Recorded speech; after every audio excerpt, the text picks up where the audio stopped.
nation a commencé à reconnaître Dieu comme Seigneur et Sauveur. Et je rends grâce parce qu'ils ont eu à faire des confessions publiques pour demander que Dieu vraiment prenne sa place dans cette nation. Et j'espère que par la grâce du Seigneur, ça va changer. Le deuxième pays que je voulais donner comme illustration, qui est le contraire de Haïti, c'est la Corée du Sud. Quand vous comparez la Corée du Sud et la Corée du Nord, c'est le même peuple, même culture, même nature, même origine, même situation géographique. Il y a une énorme différence entre la Corée du Sud et la Corée du Nord. Pourquoi? La Corée du Nord est communiste, ils ont rejeté Dieu, et la Corée du Sud est chrétien, ils ont accepté Dieu. Et la Corée du Sud, pendant qu'ils sont devenus un pays bien développé, la Corée du Nord continue à souffrir sur la pauvreté, la misère et la dictature. Mais qu'est-ce qui se passe? Ça fait à peine 50 ans que la Corée du Sud a décidé de se détourner du communisme et d'accepter Jésus comme le roi de la nation. Conséquence, aujourd'hui, la Corée du Sud est l'un des pays les plus développés du monde. La Corée du Sud a, parmi les 50 plus grandes églises du monde, 23 se trouvent en Corée du Sud. Et en particulier, la plus grande église, l'église de David Yonggi-cho, qui a plus de 1000 membres. Quoi d'autre? La Corée du Sud a au moins 30% de sa population qui est faite de chrétiens nés de nouveau. Et la Corée du Sud, dans son développement économique, est parmi les meilleurs dans le monde. Un monsieur a écrit dans son livre que ce n'est pas une surprise, ce n'est pas un hasard que leur nation, la Corée du Sud, est en train d'avoir des bénédictions. C'est à cause du fait que leur nation s'est tournée à Dieu. Je donne quelques exemples. Si vous connaissez les appareils Samsung, ce monsieur Samsung est un diacre dans l'église de David Yonggi-cho. C'est un diacre dans l'église d'ailleurs. J'ai eu une anecdote. J'ai eu un ami pasteur de la Côte d'Ivoire qui est arrivé en Corée du Sud et il a adoré dans l'église de David Yonggi-cho. Et à la fin du culte, il y a un diacre qui vient dire, pasteur, est-ce que je peux avoir l'honneur que vous mangez chez moi?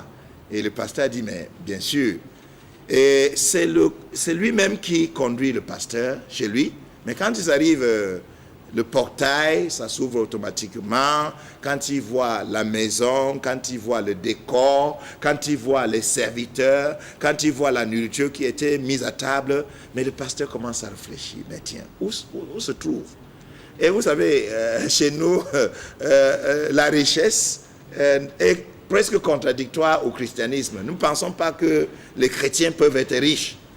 Alors, le monsieur a vu vraiment l'inquiétude dans le visage de ce pasteur et il lui a donc commencé à poser des questions pour s'introduire. Il lui a demandé, monsieur, est-ce que vous avez des appareils Samsung chez vous?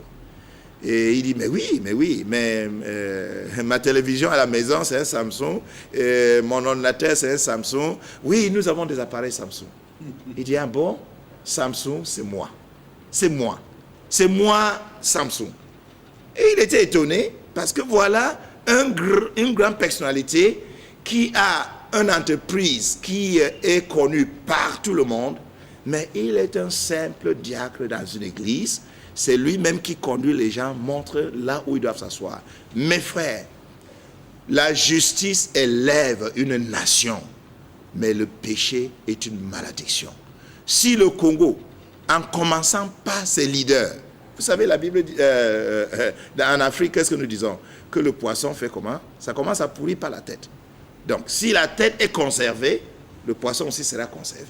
Donc, je dis que si la nation congolaise, et pas seulement la nation congolaise, l'Afrique, les leaders en Afrique commencent à reconnaître la place de Dieu dans leur vie et à accepter Jésus comme Seigneur et Sauveur, commencent à avoir la peur, la crainte de Dieu, et gouverner leur nation avec cette crainte, je crois que nos nations vont voir la bénédiction de Dieu et vont commencer à fleurir Je crois que le président d'OPU a tout dit. Et l'Église a besoin de prières pour que nos nations reconnaissent l'Éternel comme le Seigneur et Sauveur. Et ça doit commencer au niveau individuel. Avant de laisser la parole à notre journaliste, je voulais poser la question. Est-ce que vous connaissez le Seigneur Jésus comme votre Seigneur et Sauveur? Pourquoi? Parce que la Bible dit, à quoi servira-t-il à un homme de gagner le monde entier et de perdre son âme? Vous savez, l'homme aujourd'hui est en train de courir derrière le bien. Et il triche, il vole, il fait tout ça pour amasser de l'argent. Mais est-ce que l'argent peut nous amener au ciel? La Bible dit, nous ne pouvons pas servir deux maîtres. On ne peut pas servir Dieu et maman. Chacun de nous doit prendre l'engagement. Et je vous invite aujourd'hui d'accepter Jésus comme votre Seigneur et Sauveur. Si vous l'acceptez et vous lui faites confiance de votre vie, il va vous bénir, il va bénir votre progéniture et il va bénir les services que vous êtes en train de faire dans cette nation. Je vous remercie. Je crois que je peux répondre à d'autres questions s'il y en a. Il y a des questions. Nous venons là d'écouter.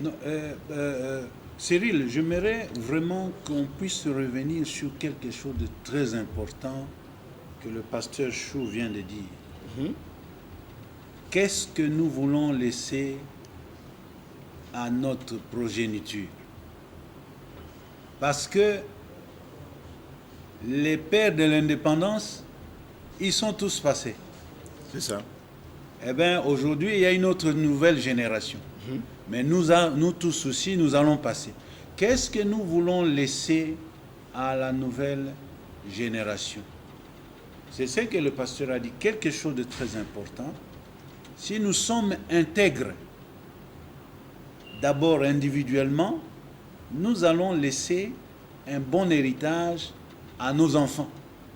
Mais si nous ne sommes pas intègres, et d'ailleurs la vie nous le montre, des gens qui ont été intègres dans leur vie, ils ont laissé des médecins, ils ont laissé des professeurs d'université, ils ont laissé des grands économistes, mais les gens qui sont restés dans la malhonnêteté, dans le manque d'intégrité, qu'est-ce qu'on a vu? On a laissé des bandits, on a laissé des colonnas. Ouais. Très important, cette partie, je crois que nous allons y revenir dans d'autres émissions. Et j'aimerais quand même, merci Monsieur le Président, j'aimerais quand même ajouter quelque chose, en réalité sur ce point. Ce matin, je lisais le livre des rois et j'ai vu les rois en Israël. Je cite juste deux. D'abord, le roi Jéroboam et le roi Achab. C'était tous des rois en Israël et en Juda. C'était des grands rois. Mais qu'est-ce qui se passe? Ils n'ont pas suivi les lois de Dieu. La Bible dit qu'ils étaient méchants et ils adoraient des idoles. Jéroboam a même établi les idoles sur les montagnes. Achab a épousé une femme Jézabel qui a mené l'adoration de Baal en Israël. Et quelles étaient les conséquences? Dieu a envoyé un prophète qui a prophétisé contre ces deux personnes. Vos familles seront éliminées et vous n'aurez pas une progéniture qui aura une bénédiction. Et qu'est-ce qui se passe? En un jour, toute la famille d'Achab, 70 personnes, ont été éliminées par Jéhu. En un jour, toute la famille de Jéroboam a été complètement éliminée. Donc, ils étaient des rois, ils ont abandonné Dieu, mais ils n'ont pas eu de progéniture qui pouvait régner en Israël. Et aujourd'hui, j'étais aux États-Unis, je ne suis pas aux États-Unis régulièrement, mais il y a 3 ans, j'étais aux États-Unis et j'ai causé avec un ami. Et qu'est-ce que l'ami me dit? Les États-Unis aujourd'hui sont en train de jouir des bénédictions de leur père et de tout ce que leurs pères ont fait il y a 100 ans. C'était des hommes qui avaient la foi en Dieu, qui croyaient en Dieu, qui priaient pour la nation, qui bénissaient la nation. Et aujourd'hui, ils sont en train de jouir des bénédictions de ces prières de leurs ancêtres. Mais qu'est-ce qui se passe aux États-Unis aujourd'hui? Les États-Unis sont en train d'enlever Dieu des écoles.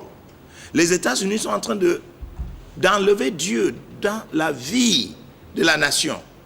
Et qu'est-ce que nous voyons? Les conséquences. Aujourd'hui, vous m'avez posé la question de l'élection de M. Obama. On est en train de dire dans les journaux, il a des problèmes à gérer cette nation à cause d'une économie qui est en train de décroître, à cause des dettes que les États-Unis ont.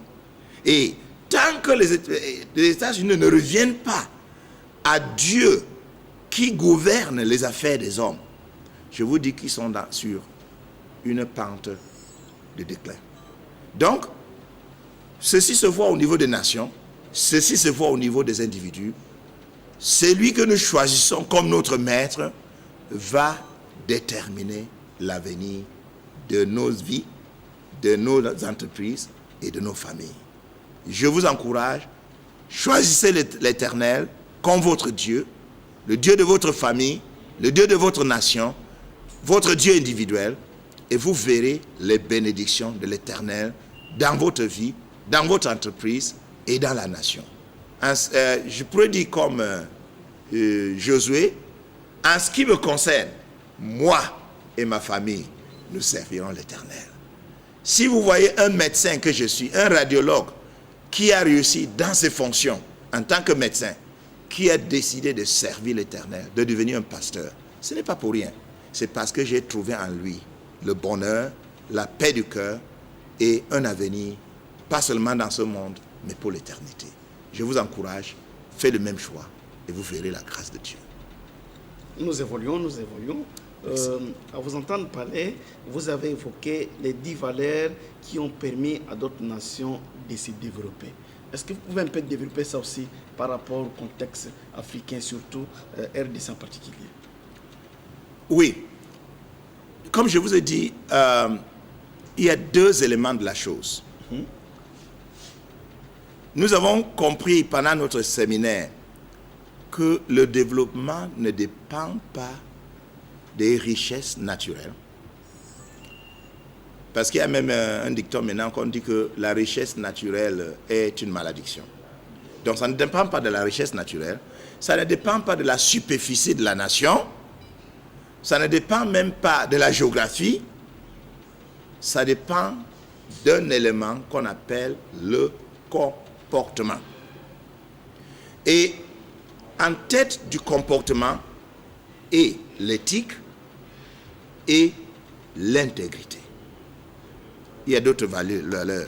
L'amour de la nation, la justice, la compétence, l'effort dans le travail, j'en passe.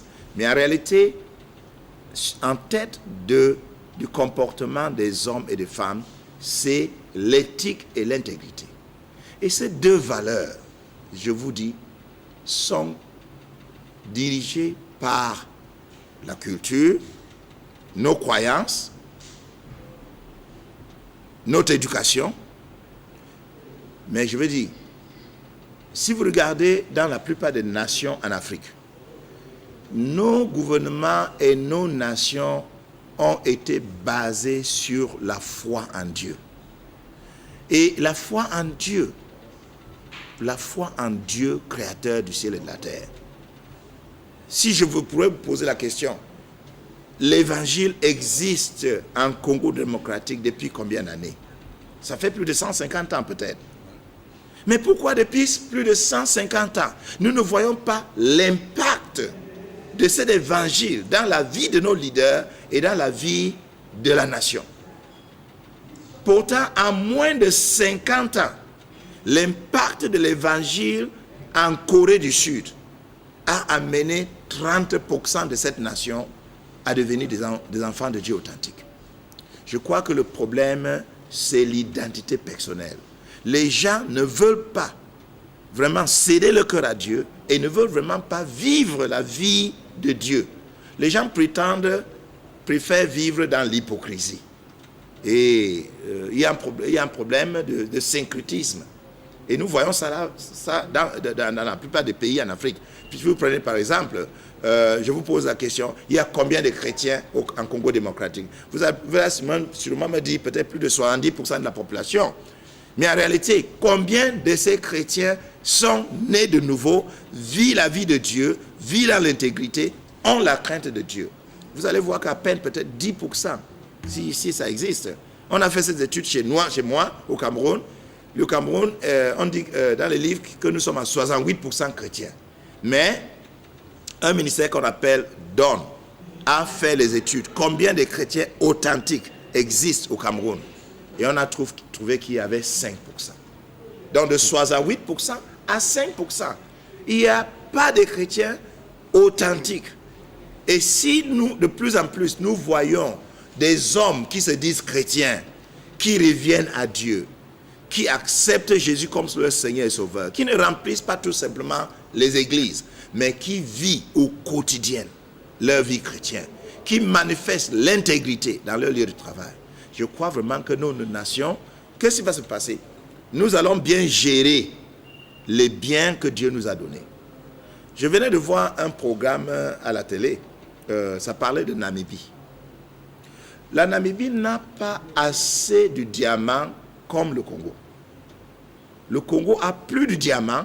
En réalité, le Congo a presque le 25% des dépôts de diamants dans le monde entier. Mais comment est-ce que ce diamant est exploité? Si nous avons des valeurs, comme je venais de voir en Namibie, la Namibie est en train d'exploiter ce diamant au niveau industriel et il le transforme dans la nation. Conséquence, il y a du travail, les gens ont du travail pour pouvoir. Le diamant est transformé et rendu produit fini et vendu de partout le monde. La richesse est incorporée dans la gestion de la nation et nous voyons une évolution. Donc, si nous pouvons commencer à penser, Seigneur, donne-nous la grâce de transformer les minéraux, le bois, la forêt, tous les biens que Dieu nous a donnés dans cette nation, que nous les exploitons au niveau national, au niveau industriel, que nous transformons les produits premiers en produits finis, ça va créer des emplois, ça va créer la richesse dans la nation et ça va aider la nation à sortir de sa crise de sous-développement, de pauvreté, de misère. Donc je voulais dire tout simplement que en réalité, l'avenir de la nation ne dépend pas de sa richesse, ça dépend des hommes qui sont dans la nation, ça dépend de leur comportement. Et leur comportement, la valeur le plus importante, c'est l'éthique, c'est l'intégrité. Vous pouvez nous parler un peu brièvement de l'Institut Agaï? Oui, l'Institut Agaï est une organisation chrétienne qui forme des leaders. Nous formons des leaders pour qu'ils soient plus efficaces dans la nation, pour qu'ils soient plus efficaces dans leur lieu de travail, pour qu'ils soient des évangélistes là où ils se trouvent. Donc voilà notre idéologie. Une institution qui a des leaders modèles, des leaders qui ont la crainte de l'Éternel, les leaders auront une impact, une influence dans le reste de l'organisation. Donc nous décidons, quand nous entrons dans une nation, quand nous entrons dans une église, quand nous entrons dans une organisation, quand nous entrons dans une entreprise, nous voulons former les leaders. Et quand nous formons les leaders, et que ces leaders ont la crainte de l'Éternel, et que ces leaders deviennent des hommes et des femmes d'intégrité, nous sommes sûrs qu'ils vont passer ce modèle, qu'ils vont passer ces valeurs, qu'ils vont passer cette intégrité dans les rangs de leurs collaborateurs, et ça va apporter un changement. Et c'est ainsi que nous tenons des séminaires avec des leaders. Nous avons déjà tenu beaucoup de séminaires ici au Congo, et je crois que le Seigneur est en train de créer cet impact dans plusieurs entreprises. Et même à la fin de ce mois, nous aurons un séminaire qui va aussi former encore d'autres leaders dans la nation. Donc, nous sommes dans tous les efforts, que ce soit avec Prayer Breakfast, que ce soit avec OPU, que ce soit avec Haga Institute, et beaucoup d'autres organisations, nous sommes en train de dire, Seigneur, sauve l'Afrique, sauve notre continent, en commençant par nos leaders. Que nos leaders deviennent des hommes et des femmes qui ont la crainte de l'Éternel, et la bénédiction va s'en suivre. Merci, nous tournons vers la fin. On peut avoir le mot de la fin? Bon, moi je suis souvent choqué parce que quand je suis le docteur Chou, parce qu'il n'a pas tout dit ici, le temps est très limité, notre émission est de 50 minutes. Quand je le suis, il connaît mieux le Congo que les Congolais. Ça, c'est la première chose. Deuxièmement, on dirait qu'il aime beaucoup le Congo que les Congolais. Troisièmement, il souffre comme beaucoup d'autres Africains qui nous appellent d'ailleurs, qui nous disent « Mais vous, Congolais, qu'est-ce que vous faites de ce bien merveilleux que Dieu vous a donné ?» Je crois que c'est une interpellation. Nous-mêmes, nous ne connaissons pas la chose que nous avons, que Dieu nous a donnée. Et Dieu veut que nous puissions aimer cette chose. Dieu veut que nous puissions mieux gérer cette chose extraordinaire qu'il nous a donnée. Donc nous devons vraiment être interpellés à ce leadership intègre selon le modèle de Jésus. Si nous voulons que notre pays puisse être restauré rapidement, que notre pays puisse jouer le rôle qu'il doit jouer en Afrique, eh bien nous devons faire tout le nécessaire pour que nous puissions entrer dans ce leadership selon le modèle de Jésus. Le leadership selon le modèle de Jésus est basé sur l'intégrité, c'est-à-dire être à l'intérieur ce qu'on est à l'extérieur, la même personne, avoir la même pensée, la même parole et la même action. Et lorsque nous sommes comme ça, comme il a dit d'ailleurs lors du séminaire, l'intégrité ce n'est pas la sainteté. L'intégrité ce n'est pas la perfection, c'est un processus. Il faut tout simplement s'engager à être intègre pour sauver notre nation. C'est dans l'intégrité et dans l'éthique que nous pouvons sauver notre nation. Et nous remercions le docteur Chou. Si peut-être qu'il a un mot de la fin, il peut aussi clôturer cette émission parce que c'est lui notre invité principal. Merci, Monsieur le Président. Effectivement, j'ai un mot à la fin de cette émission. Et ce mot, s'il vous plaît, c'est un mot personnel. Je vous adresse ce mot, non pas en tant qu'un responsable, non pas en tant qu'une personnalité dans la nation, mais en tant qu'un individu. Et je vous pose la question. S'il arrivait que votre vie arrive à sa fin aujourd'hui, où passeras-tu l'éternité? La Bible, je cite encore, nous demande une question assez importante. À quoi servira-t-il à un homme de gagner le monde entier et de perdre son âme? Mon cher frère, ma chère sœur, ta vie est-elle en règle avec l'Éternel? Y a-t-il un jour où vous avez pris l'engagement d'accepter Jésus comme votre Seigneur et Sauveur?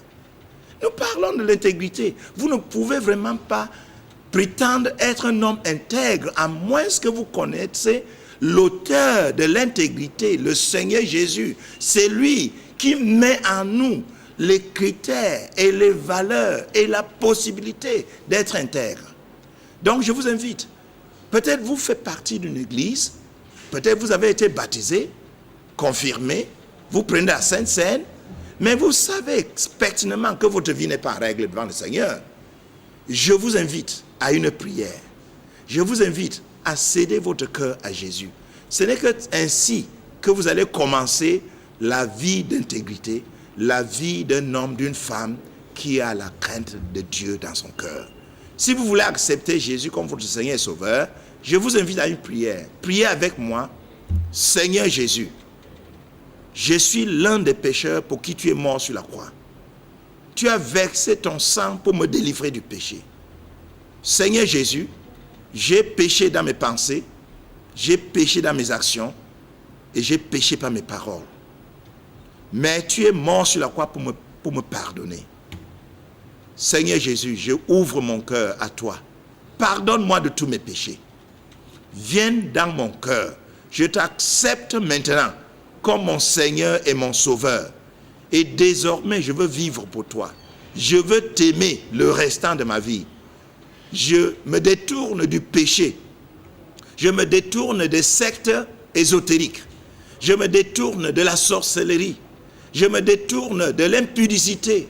Je me détourne de tout péché qui m'empêche de suivre l'Éternel. Et je veux te suivre désormais. Je divorce avec Satan. Je divorce avec le péché. Jésus, je prends l'engagement. Je veux te suivre le restant de ma vie. Fais de moi un homme, une femme intègre. Seigneur, merci parce que tu m'as pardonné. Merci Seigneur Jésus. En ton nom, j'ai prié. Maintenant, je veux prier pour vous. Seigneur Jésus, je te remercie pour tous ceux qui m'ont entendu cet après-midi ou ce soir et qui ont décidé de céder leur cœur à toi. Tu as dit dans ta parole, Seigneur, que celui qui vient à toi, tu ne le mettras point dehors, mais tu vas l'accepter, tu vas le pardonner, tu vas le purifier et tu vas commencer une nouvelle vie en lui ou en elle. Seigneur, je prie pour que de personnes qui entendent cette émission puissent céder leur cœur à toi et commencent une vie nouvelle en eux et fais d'eux de tes enfants. Sois exalté et glorifié notre Dieu. C'est au nom du Seigneur Jésus que j'ai prié. Amen.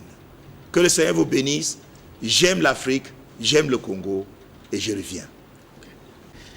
Mesdames et messieurs, nous voici arrivés à la fin de notre émission de ce soir. Merci de nous avoir tous suivis.